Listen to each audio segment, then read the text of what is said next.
নুরুর চাইতে ভয়ঙ্কর পরিণতি এই দেশে হবে যদি আওয়ামী লীগ ফেরত আসে। আর সেই আওয়ামী লীগকে ফেরত আসার জন্য তাদেরকে পুনর্বাসিত করার জন্য নুরুরা কাজ করেছে। কোনো জায়গায় 5 তারিখের পর থেকে দেখবেন না যে তারা বলেছে ওকে ঠিক আছে অমুকের ব্যাপারে শুনলাম আমরা সেখানে যাই, গিয়ে টাকা নিয়ে এসছে।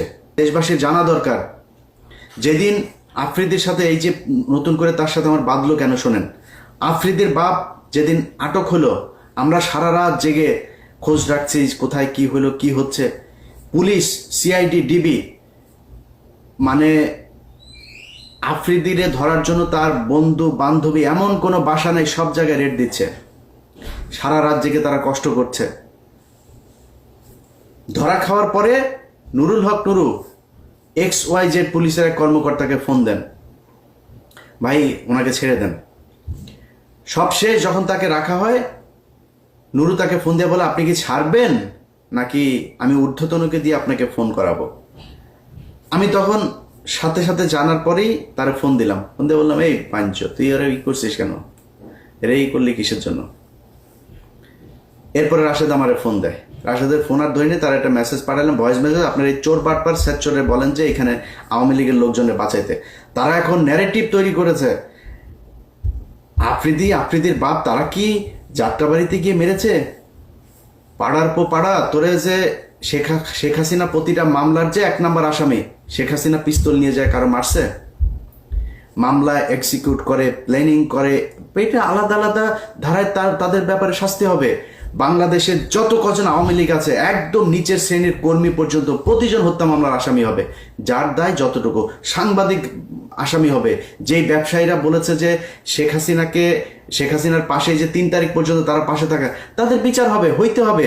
যার যতটুকু প্রাপ্য সেটুকু তারা বুঝাইতে হবে। এখন আপনারা একজন টাকা দিবে, নঈম নিজামের কাছ থেকে যায় প্রতি মাসে মাসে বকেয়া আনতেন, আপনি বলেন এখন আমরা 5 কোটি টাকার জন্য মাই টিভি দখল, মাই টিভি তো দখল করতে যায়, মাই টিভির মালিককে ধরাইতে গেছি। এরপরে তার সাথীর ছেলেরে ধরা হইলো, সাথীর ছেলেরে ধরানোর পরে এই যে নুরুর সাথে আমার যে ফোনে যে বাকবিতণ্ডা হচ্ছে না, আমি কিন্তু পাবলিক করি নেই, চুপচাপ আছি। আফ্রিদি ধরার পরে সে নিজে পোস্ট করে ফেলো, সে যে পোস্ট লিখেছে সেই পোস্ট লিখতে মিনিমাম 2 ঘন্টা সময় লেগেছে। পোস্ট লিখে তারপরে সে জানান দিল যে আফ্রিদি এবং মাই টিভির পক্ষে সে। আরে বেটা তুই আফ্রিদির খবর জানিস না? আফ্রিদি কি করেছে তুই জানিস না? আফ্রিদি গত সরকারের আমলে একটা ছবি থাকার কারণে ওই যে রাহির ব্যাপারে সে প্রশ্ন তুলেছে, রাহি ছাত্রলীগ করতো।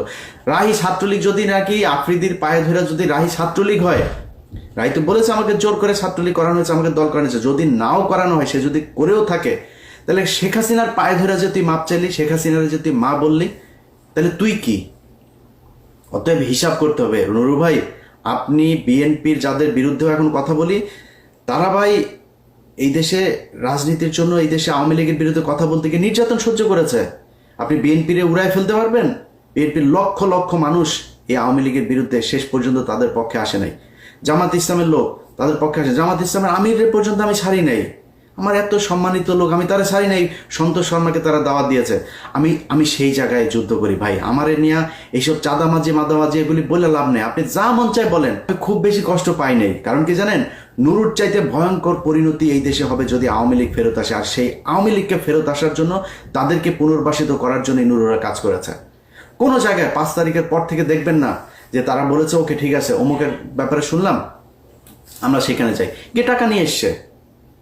এখন ওই কথা যদি নাকি আপনাদেরকে এক এক করে যদি বলতে হয়, সেটার জন্য ভিডিও তৈরি করেছিলাম, কোথায় কোথায় কি করেছে, বাট পরিস্থিতিটা আমাকে সেই ভিডিওটা আপলোড করতে দেয় নাই, দিলাম না, এতটুকুই বললাম। এখনো সময় আছে, নুরু সহ বিএনপি জামাত যারা যারা আছেন, এই বিপ্লবীদেরকে মব ট্যাগ দিয়ে তারপরে আওয়ামী লীগকে পুনর্বাসিত করে যদি নাকি দেশ চালাইতে চান, আপনাদেরকে সামনে আরো অনেক বিপদ বইতে হবে। ভালো থাকেন, আল্লাহ হাফেজ।